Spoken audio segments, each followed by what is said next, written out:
Olá, bem-vindos a mais uma edição de Isto É, Sua História. Meu nome é Sérgio Ciscaro e estamos hoje com Alisson Gonçalves, especialista em assessoria e planejamento estratégico com vasta vivência na gestão pública. Bem-vindo, Alisson. Bom dia, Sérgio. Bom dia a todos que nos acompanham através desse importante canal. Eu quero começar agradecendo a Deus pela oportunidade de estarmos vivos para mais um dia e começando uma semana de maneira extraordinária aqui com vocês neste canal que presta um relevante serviço à população brasileira, né, que é esse conjunto, o Grupo Isto É, né, tem, e dando oportunidade para empresários, gestores, pessoas comuns que furaram a bolha, que venceram todas as projeções, poder compartilharem suas histórias e inspirar outras pessoas nesse mesmo caminho, nessa mesma direção, rumo à escalada e ao sucesso. Certo. Alisson, fale um pouquinho do começo da sua trajetória. Eu sou conterrâneo de Jorge Amado, Jorge Amado por título honorífico e reconhecimento a tudo que fez por Ilhéus, Sim. lá no sul da Bahia, a partir dos seus inscritos. Sou natural da cidade de Ilhéus, terra do cacau e do chocolate, mas também de belíssimas praias, de gente muito bacana, de gente trabalhadora. Filhos de Dona Tânia e Valdemir, uma doméstica e um operário da indústria moageira, que é a indústria de transformação de amêndoas de cacau.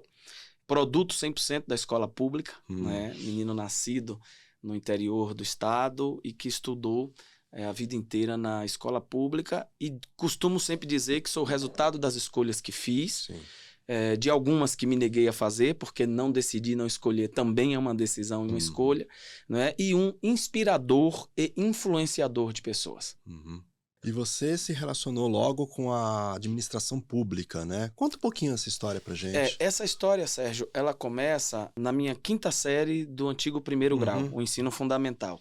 Quando eu venho de um processo cirúrgico, que fiquei afastado de muitas atividades, inclusive atividades escolares, e minha mãe me matricula no Colégio Estadual Paulo Américo.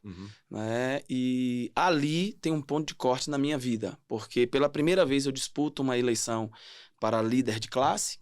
A partir disso, disputo uma eleição para líder do representante dos estudantes no colegiado escolar. Havia uma forma colegiada de conduzir, de gerir as escolas públicas naquele período, né, naquela década, e a gente elegia representante dos pais, dos professores, dos servidores, dos funcionários da escola e dos estudantes, né? E eu me lembro que a minha primeira eleição eu fiz 604 votos contra 102 votos do que ficou em segundo lugar.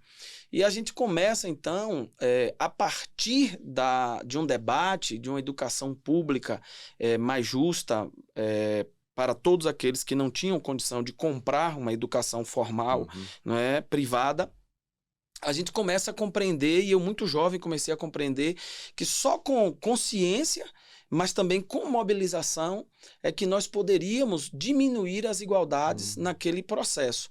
Né? Então, milito no movimento estudantil. Um tempo depois, eu fui eleito para ser de uma entidade que estava em formação, a União Municipal dos Estudantes Secundaristas de Ilhéus, o secretário de organização de grêmios. Nós fizemos um grande trabalho na cidade. Foi a última geração, inclusive, com muita força do movimento estudantil na cidade de Ilhéus. De lá para cá, lamentavelmente, o movimento arrefeceu, e isso deu a gente um destaque, uma projeção, não é, aos meus companheiros e a mim, uma projeção muito grande no debate, nas discussões sobre os temas das políticas públicas que tem como alvo a população mais carente, sobretudo. Eu costumo dizer que os ricos, eles não precisam de transporte público de qualidade, porque no terraço de suas casas, dos seus prédios, pousam seus helicópteros. Não é? Ele tem os seus carros luxuosos, ele não precisa de saúde pública de qualidade, porque aqui em São Paulo, para nós do interior do Brasil, o sírio-libanês e o Albert Einstein são famosos porque volta e meia tem um famoso que lá se trata, que lá se cuida. E não há, Sérgio, na minha concepção, mal algum em um indivíduo nascer rico ou no indivíduo nascer pobre. O gestor público, o líder de políticas públicas, o executor do planejador e o executor do orçamento público é que precisa equilibrar essa balança, promovendo políticas públicas de qualidade nas diversas áreas, na saúde, na educação, na habitação, no transporte, para diminuir os impactos dessa desigualdade. E muito jovem, muito cedo, esse ano eu devo estar falando do ano de 99, não é? Eu consegui compreender isso e a partir desta luta no movimento estudantil nos tornar uma referência. Eu tenho inclusive um artigo que está publicado, um artigo científico, publicado na editora Atenas, que a gente aborda o histórico do movimento estudantil no país, não é? Com vistas ao mundo, porque nós não somos uma ilha, nós estamos isolados do resto do mundo, não é? E por que, na nossa opinião, desse arrefecimento, inclusive das lutas e das conquistas que este movimento, que teve grandes líderes, o José Serra e tantos outros, não é? Que participaram ativamente de lutas históricas nesse país, e as mudanças, a revolução, que quer dizer a inversão de lógica, né? Ela só ocorre com a consciência do cidadão, mas também com mobilização. E nesse período nós fizemos uma grande mobilização em Ilhéus. Depois eu me torno tesoureiro e cheguei a presidir essa instituição de representação dos estudantes secundaristas na minha cidade. E isso deu a gente a capacidade de poder dialogar com a Câmara Municipal dos Vereadores naquele período, dialogar com a prefeitura, o governo municipal e também de fazer diálogos e intervenções junto ao governo do estado à época. Eu me lembro que houve um momento em que o estado ainda não tinha eleição para professores nesse período, era um período muito duro, em que nós enfrentávamos oligarquias, né? E o governo do estado decidiu fazer mudanças na direção das escolas sem o menor diálogo com aqueles que estavam no dia a dia. E nós fizemos uma grande mobilização e conseguimos barrar grande parte das substituições de professores, que elas seriam feitas não observando os critérios técnicos de capacidade de formação, mas indicando aqueles que tinham relações com o governo à época em que nós estávamos submetidos à liderança. Certo. E aí, qual foram os seus próximos passos a partir daí? A partir disso, a gente conquista, como eu disse, um grande destaque, né, na cidade de Ilhéus, nesse processo, um respeito muito grande dos estudantes que tinham em nós plena confiança. Pelo trabalho que nós desenvolvíamos, isso está registrado nos anais, ainda temos alguns recortes de jornais, a internet estava começando a ter força ainda naquele período, né? Eu me lembro que era o período ainda do Orkut, né? Do MSN, então era um período incipiente desse processo de transformação que nós vivemos a partir da revolução tecnológica, mas nós temos ainda, é possível encontrar registros dessa época, e a partir daí a gente passa a ter contato com o poder público mesmo e com os detentores de mandato, os representantes, né, eleitos pela população na cidade. Eu lembro que 2 queridos amigos e companheiros que me ajudaram dessa trajetória se transferiram para Salvador, né, já para uma outra esfera que era a atuação no movimento sindical, e a gente continuou ali na luta e nos tornamos assessor parlamentar de um vereador do nosso município, que já não se encontra entre nós nesse plano. Depois eu passo para o mandato de um outro vereador, já um pouco mais à frente, no ano de 2006, algo entre 2006 e 2007, não é? Tendo ali início os primeiros passos, os primeiros contatos com a gestão pública.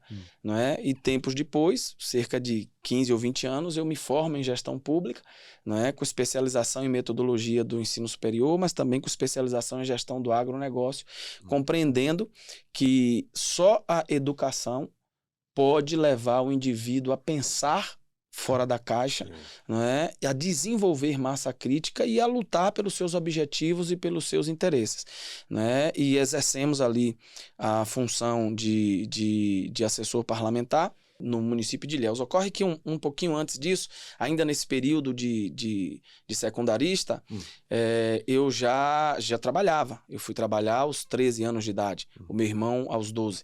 não é? E eu fui trabalhar num posto de lavagem, uma oficina de lavagem de carros, né? Um posto lava-jato, para aprender uma profissão, né? Com uma vida muito difícil, os meus pais separados, recebemos do meu pai assim, um nível de apoio considerável, mas criar 3 filhos na condição que minha mãe, como empregada doméstica, tinha que criar, não era fácil. Então a gente precisou trabalhar para ajudar a inteirar mesmo o sustento em casa, né? Então eu me dividi entre as atividades escolares, a militância no movimento estudantil naquele período, mas também já a minha primeira atividade profissional, né? E eu me lembro que nesse período, eu estava te falando aqui antes de a gente começar, nós fizemos a 2ª edição do nosso evento de fim de ano, que a AG Palestras, Treinamentos e Serviços Especializados organiza, e eu levei essa pessoa que era o dono do posto de lavagem onde eu trabalhei, né? E foi um momento assim de muita emoção, porque eu sempre conto isso nas minhas palestras,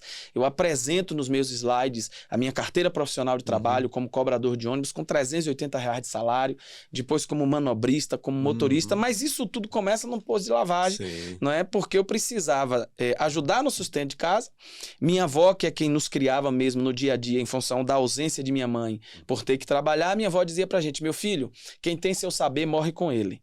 Então estude, porque isso é o que ninguém pode te tirar. Mas o trabalho é o que dá dignidade ao homem, não é? Então você precisa aprender uma profissão. E eu fui para esse posto de lavagem porque naquele período o meu sonho era ser motorista de ônibus. Não é? Então fui lá arear pneu e tapete de carro, e nesse período eu ganhava R$1 por dia. 50 centavos eu comprava de pão para o café em casa, 25 centavos comprava 1 litro de leite, e 25 centavos era o dinheiro do lanche na escola no dia seguinte, que normalmente era uma cajarana com sal, quem é do Nordeste conhece bem a cajarana, ou um geladinho de baunilha.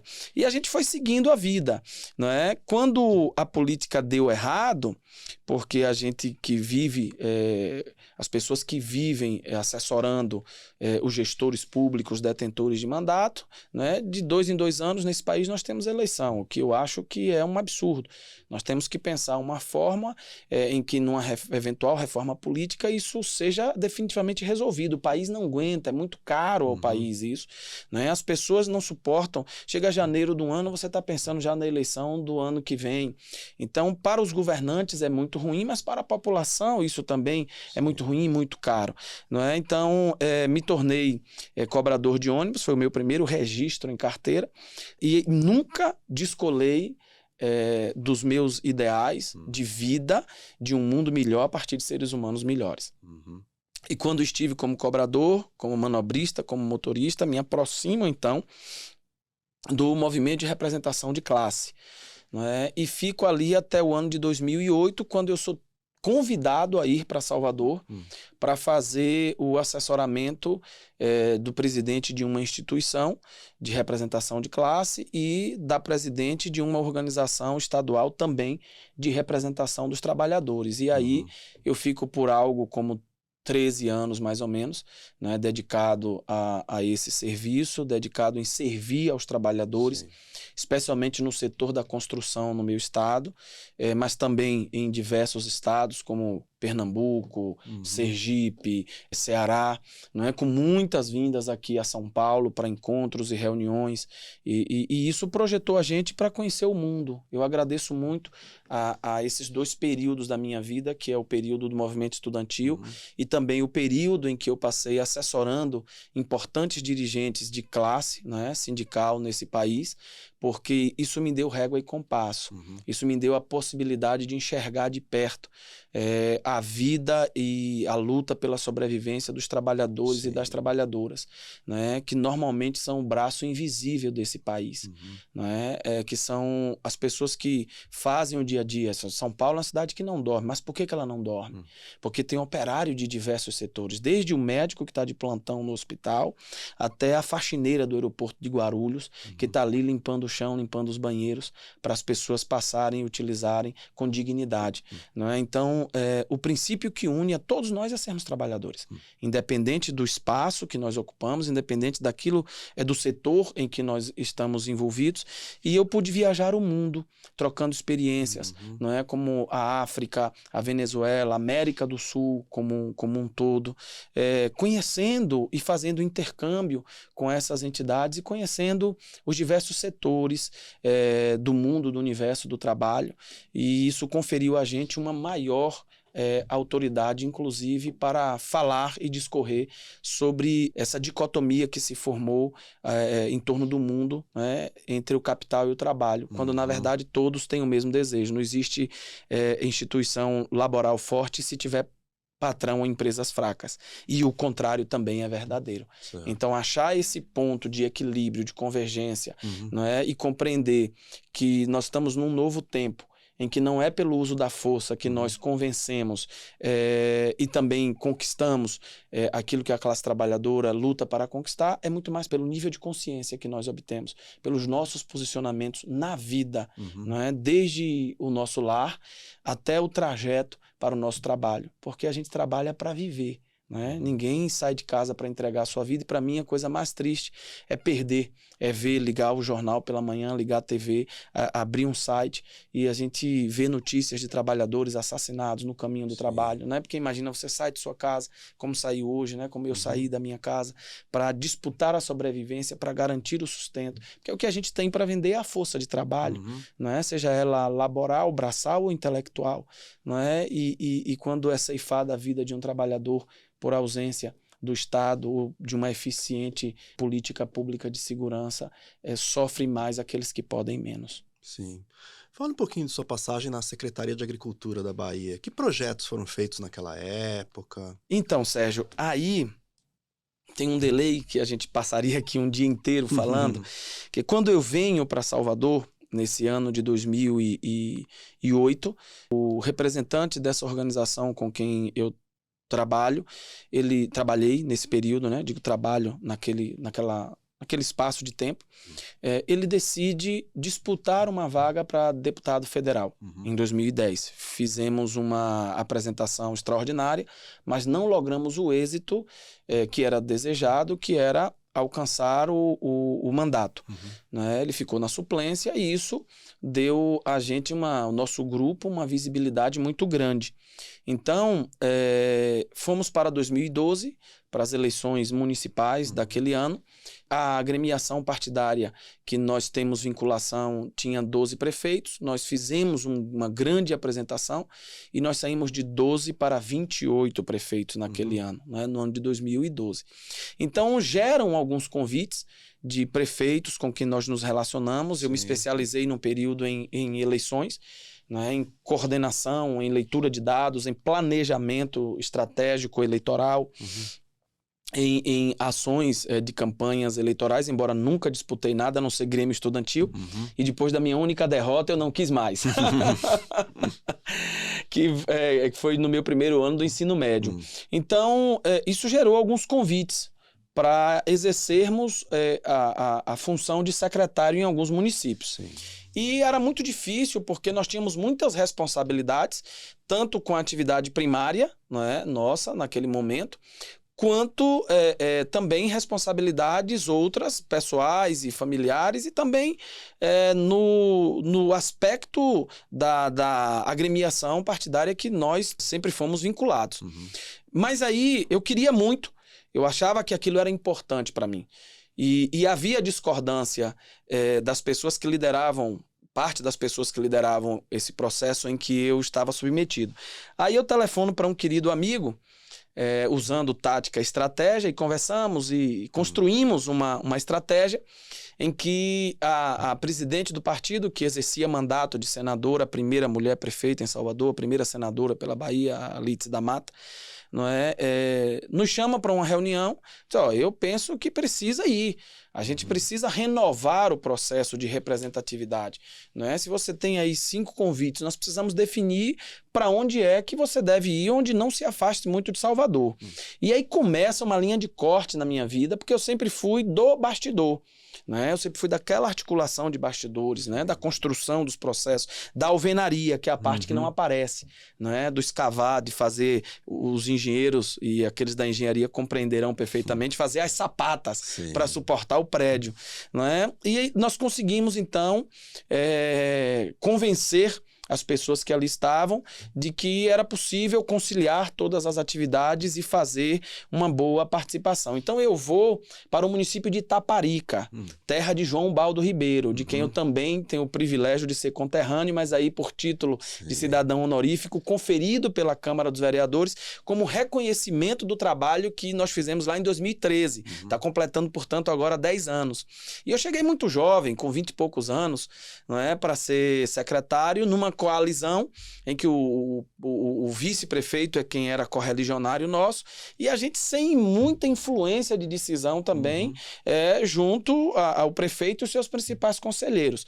Mas lá em Itaparica, Deus me deu a condição de estar bem posicionado no lugar certo e colocou, porque a lei da atração, né, eu acredito muito nisso, e o doutor Napoleão Hill, de quem eu sou signatário de suas teses, de suas ideias, leio, consumo muito por minha atividade como treinador de equipe, mentor, palestrante, é a lei da retaliação, né? Aquilo que a gente emana, o universo devolve para a gente, não é? Então, cercado ali de amigos queridos que estavam em funções importantes, nós conseguimos, eu me lembro que eu voltava depois de tomar posse para Salvador e vou mais uma vez falar nele, o José Serra dava uma entrevista para o principal canal de rádio de Salvador e o entrevistador, o Mário Kertes, perguntava a ele, que ele não era médico, como é que ele conseguiu ser o melhor ministro da saúde nos últimos tempos no Brasil? Isso era 2013.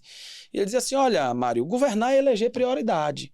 Não é? E eu fui para o ministério e defini prioridade e compreendi que prioridade é aquilo que a gente também não quer ou não pode executar.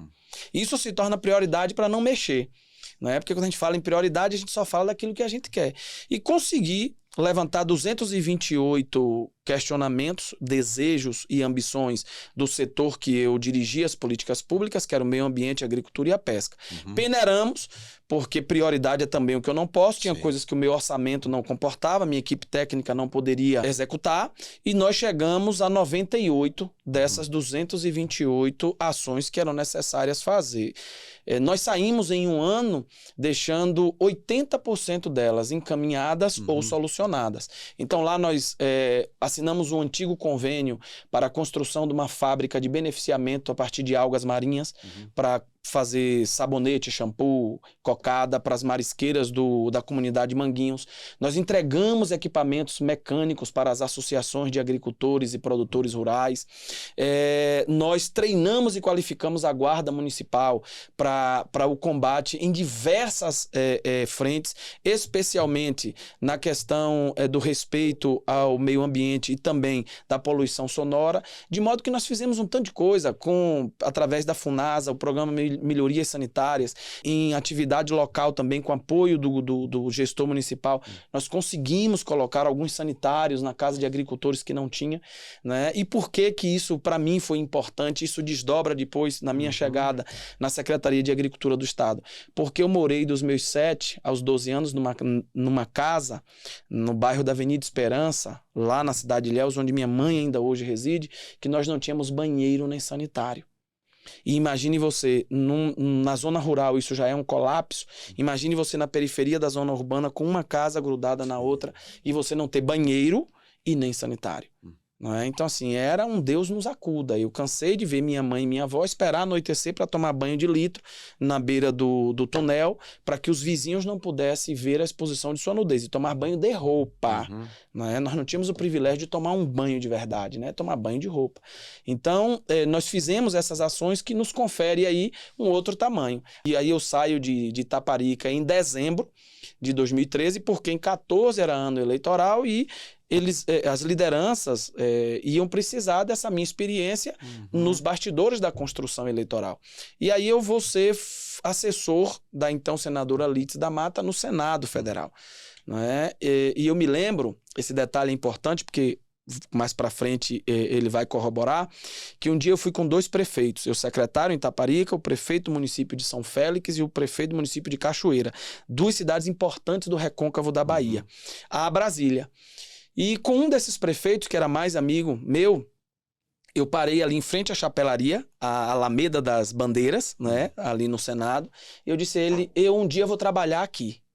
E ele olhou para o anexo 4 e olhou para a Cuba para cima, né, que representa o povo na Câmara dos Deputados, e olhou para o Senado, a Cuba para baixo, que representa os estados, e disse ali ou aqui. E eu olhei para ele e disse, eu vou trabalhar nas duas. E assim, era um projeto, para aquele período da minha vida, era a maior ambição dos meus projetos. E em 2000 e final de 13 para início de 14, eu vou para o Senado. E aí ficamos um ano no Senado. Em 14 foi ano eleitoral, aí nós repetimos o projeto que não havia dado certo em 2010 e logramos êxito. Eu então me transfiro do Senado, do gabinete da então senadora Lídice da Mata, para a Câmara dos Deputados. Sim. Onde exercia a função de chefe de gabinete nos 4 anos, na coordenação desse mandato em que lá nós ficamos. E aí, tempos depois, volta esse prefeito amigo, né, eu já agora na Câmara, e ele diz, rapaz, lembro daquele dia que a gente estava em frente à chapelaria e você disse que trabalharia nas 2 casas. Né, eu disse a ele, nada nem ninguém pode parar um coração decidido e obstinado por resultado. É preciso respeitar as pessoas, não é necessário atropelar ninguém, não é necessário puxar o tapete de ninguém, porque o céu é muito grande. Cabem todas as estrelas e todas podem brilhar de maneira harmoniosa. Né? E aí, nesse processo, em 2018, a senadora Lídice vem disputar a eleição de deputada e se elege, e eu fico na coordenação do seu mandato já na Bahia, em Salvador. Em 2021, o atual ministro da Casa Civil, era o governador do estado, decide fazer a rearrumação do seu governo. Sim. E aí te respondendo, como e quando eu chego na Secretaria de Agricultura do Estado. E o partido indicou alguns nomes e ele não aceitou, e a presidente estadual definiu por manter o secretário que estava no meio ambiente e me indica para a função de chefe de gabinete, que ela guarda a correlação com a função de subsecretário de Estado. E lá eu pude auxiliar o secretário da pasta à época e também auxiliar o governo do Estado. Eu me lembro que nas chuvas que nós enfrentamos, todo mundo viu isso, a Bahia enfrentou um temporal em 2020, entre 21 e 22, muito forte. Nós conseguimos em 16 dias finalizar um processo licitatório e colocar os maquinários pesados para a reconstrução da Bahia, do sul da Bahia, em Salvador, para o governador entregar para os municípios, para os consórcios de infraestrutura. Nós conseguimos pensar e articular o fomento aos pequenos e médios produtores, porque o grande produtor ele depende muito pouco das políticas públicas, ele importa a tecnologia, né? Mas há uma faixa ali no meio de médios produtores que ele não é grande nem ele é pequeno, então ele fica mais ou menos desassistido. Nós conseguimos assistir essa faixa, né, com uma relação extraordinária com a FAEB, com o SEBRAE, com a Associação dos Irrigantes do Oeste, a IBA, com a Associação de Produtores de Algodão da Bahia, que a Bahia tem uma das melhores lãs de algodão do mundo, nosso algodão está no mundo inteiro, né? E com o setor da fruticultura no norte do estado, mas sobretudo nós conseguimos assistir ao pequeno produtor. E em parceria com a Fundação FLEM, que é uma fundação estatal, dirigida por um querido amigo, nós pensamos um projeto piloto que depois ele deriva para um programa de Estado que é o Mais Dignidade no Campo. Em que consiste isso? A partir da experiência vivida por mim em Ilhéus e a partir da experiência por mim e por minha família, sim, de não ter banheiro nem sanitário por 5 anos residindo numa casa da periferia da zona urbana, nós desdobramos isso para o município de Itaparica, quando em 13 nós somos secretário, e nos é apresentado uma tecnologia inventada na Alemanha, patenteada por uma empresa alemã, melhor dizendo, mas pensada e desenvolvida no litoral norte da Bahia, que é uma unidade uma estação de tratamento descentralizado de saneamento básico, que funciona a partir de vento e de sol, coisa que nós temos de sobra no semiárido baiano e em todo o nordeste do estado. E ali a gente pensa em como é que nós vamos pegar aquela tecnologia para transformar em política pública. Então, a Fundação FLEM, da qual eu também tenho orgulho de ser membro do Conselho de Administração, ela pensa um modelo, não é? E desenvolve ali um projeto piloto na comunidade de Macambira, ao norte do estado, e pensa em 3 fases. A busca ativa, não é? A partir dos indicadores sociais, o treinamento, que é a fase de mobilização e capacitação das famílias, porque imagine, você tirar um senhorzinho, uma senhorinha de 70 anos de idade, não é? Que não tem costume de utilizar sanitário, que a vida inteira correu para o mato, né? Para as suas necessidades mais básicas. E agora dizer que aquele equipamento instalado ali na sua casa é um equipamento que a pessoa vai usar e que ele funciona à base de sol e vento, e que tem uma manivela que a pessoa... É muito difícil. Então, essa fase de treinamento foi muito importante, e a fase de implantação e monitoramento. Nessa fase de treinamento, a Fundação FLEM também capacitou os agentes comunitários de saúde, porque eles têm a responsabilidade já de monitorar as famílias e de fazer essa triagem para alimentar os diversos programas e dados, né, do governo municipal, consequentemente do Estado e da União. 2 anos depois, vencido no auge da Covid essa etapa do projeto piloto, os indicadores são extraordinários, nós decidimos transformar isso em política pública. Este mesmo equipamento, Sérgio, ele está no México, ele está na África, ele está na Índia, mas em todos esses lugares com recursos de entidades privadas, não é? Rotary, Lion, associações de produtores, não é? E na Bahia nós transformamos isso em política pública 100%. A gente pensa o programa, né, mais dignidade no campo, porque sobretudo a levar dignidade e segurança. A revista Exame, no ano de 2012, trouxe um dado extraordinário. Me desculpe até citar outro veículo, estando aqui com a Isto É.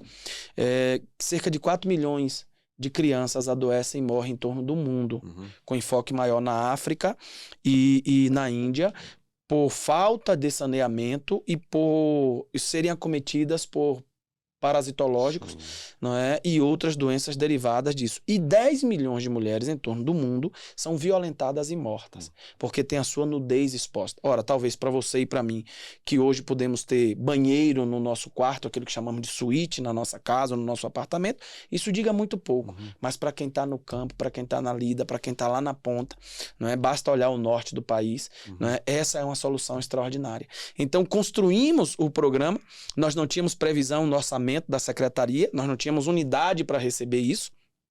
Tentamos colocar em 2 outras secretarias, pormenorizaram a política, então nós criamos uma ação orçamentária, pudemos receber o programa, isso com o apoio da Secretaria do Planejamento, o secretário Cláudio, uma pessoa assim muito, muito sensível, né? Nos deu todo o suporte necessário, e nós então desenvolvemos a primeira etapa do programa Mais Dignidade no Campo. Naquele período, acho que sei lá, com R$500 milhão. A Fundação FLEM tinha investido também um volume considerável no projeto piloto, não é? Através do presidente Rodrigo Ita. E aí nós captamos recurso de emenda parlamentar e usamos uma parte do orçamento do Estado. Quando nós apresentamos a primeira etapa, foi um sucesso. Sim. As pessoas que pensam o Estado estavam presentes e elas compreenderam que aquela pode ser uma solução. Porque dizem assim, ó, não se faz saneamento no Brasil porque não dá voto. É uma obra que fica submersa, né? É uma obra que fica subterrânea. Exato. Ninguém não faz por isso. É melhor fazer praça e pintar prédio público. Não é verdade. Saneamento é uma obra muito cara. E imagine você que, a depender do solo base, para fazer 1 quilômetro de asfalto, você pode gastar até R$1 milhão. Imagina agora para você fazer uma tubulação com escavação. Por exemplo, essa comunidade de Macambira tem cerca de 90 famílias. E eles ficam a 100 quilômetros da sede do município. Não é economicamente viável isso. Como é que um gestor municipal constrói uma obra, uma estação de tratamento de saneamento básico, não se paga, essa obra não se paga. Então essa tecnologia vem como uma solução, porque ela é uma estação de tratamento descentralizada, uma unidade descentralizada.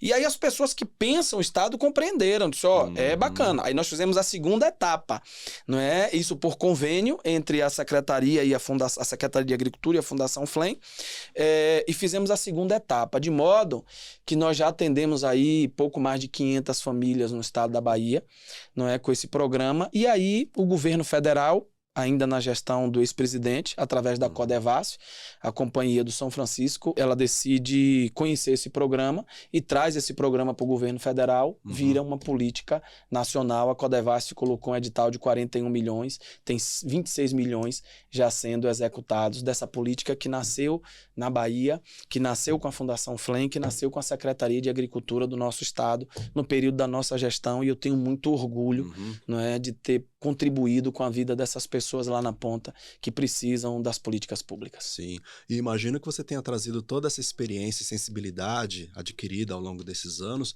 para as suas palestras e treinamentos atualmente. Conta um pouquinho sobre isso. Perfeito. Esse é o ponto alto. Essa é a minha vida, que eu estou na gestão pública contribuindo com aquilo que eu acredito que pode ser feito.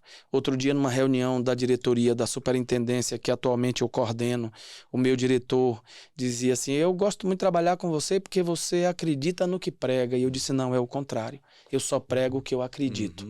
Não é aquilo que eu não acredito, eu não prego.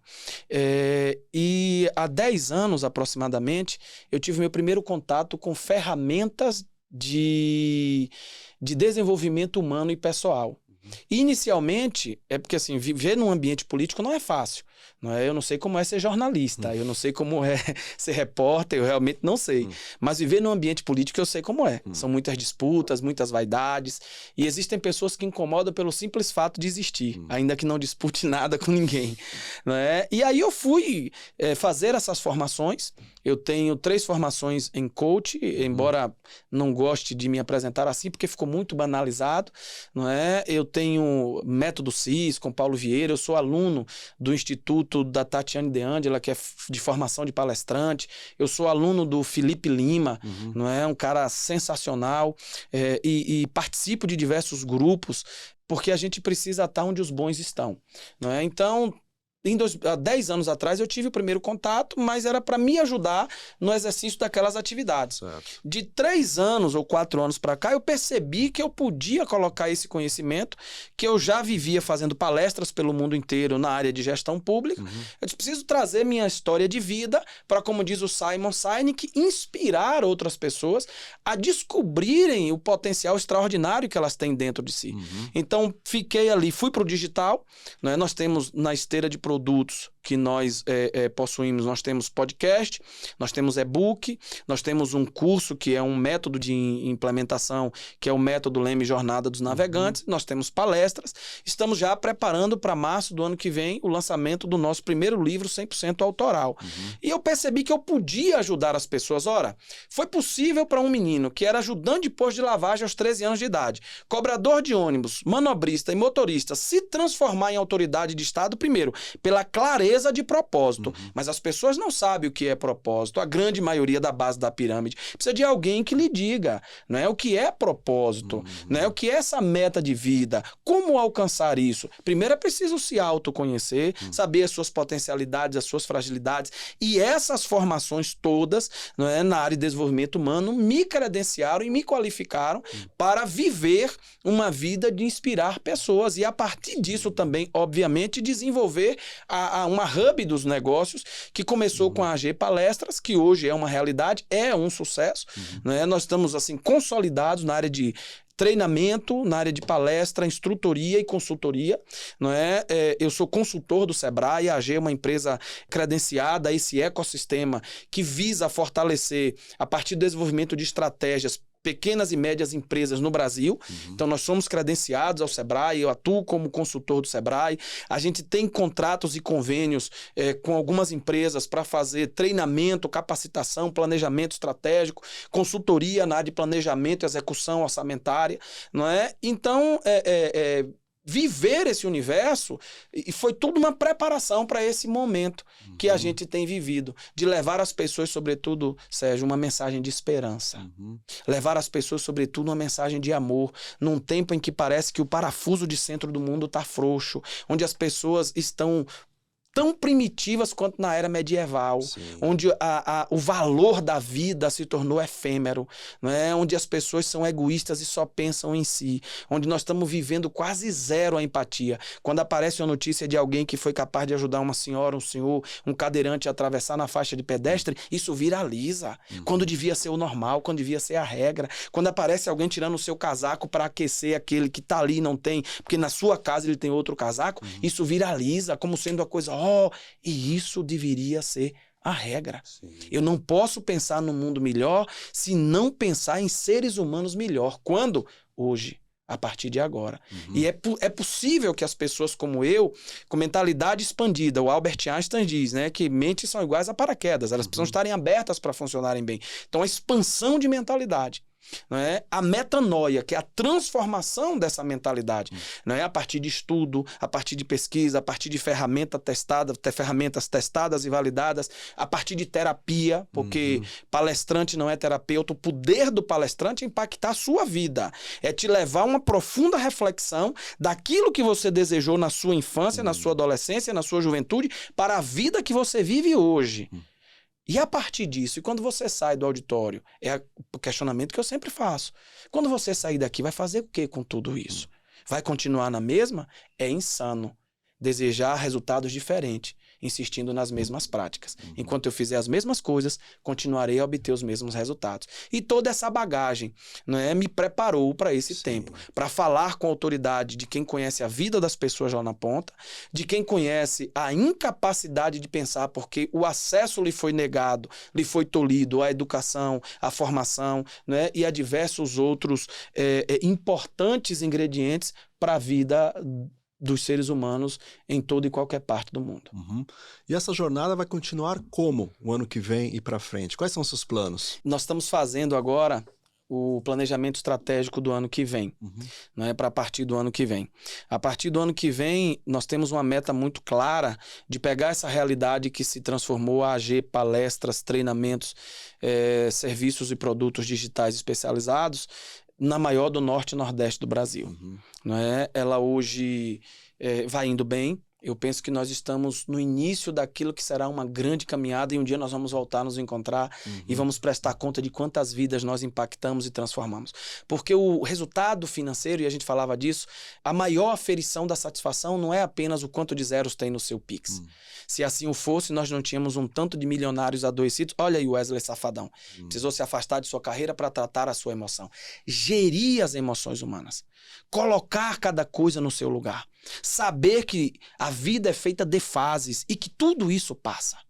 Tudo isso vai passar. Grandes autores e escritores ficaram imortalizados pela sua obra, mas eles passaram nesse plano. Grandes gestores ficaram imortalizados pelas suas gestões, mas eles passaram nesse plano.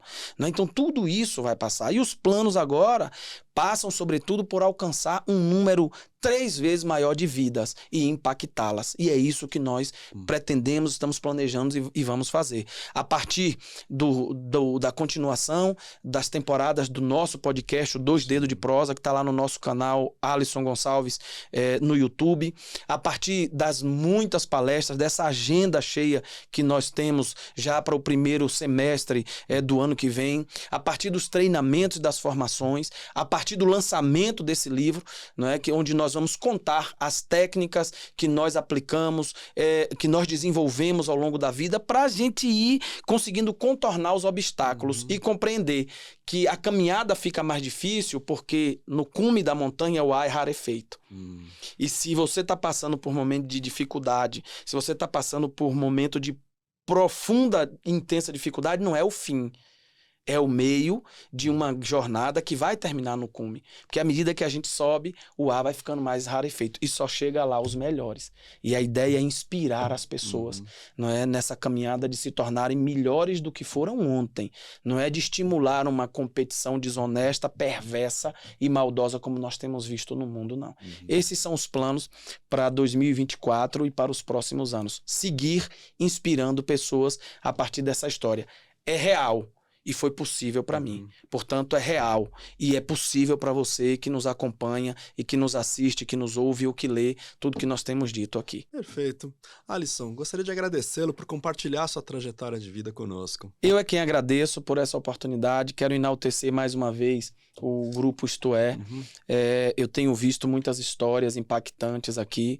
Fico muito feliz e honrado de poder ter saído lá do interior da Bahia para hoje estar aqui no grande centro da economia da América do Sul, que é a cidade de São Paulo, falando às pessoas que acompanham a Isto É nas redes e trazer um pouco dessa história e que essa história sirva de inspiração para tantas outras pessoas que se encontram aí muitas vezes desanimadas, desmotivadas, achando que é o fim. Não, não é o fim. Você pode mais se você pensa que pode. Lembre-se do filósofo Descartes. Penso, logo existo. Você é do tamanho da sua mentalidade. Quer saber mais?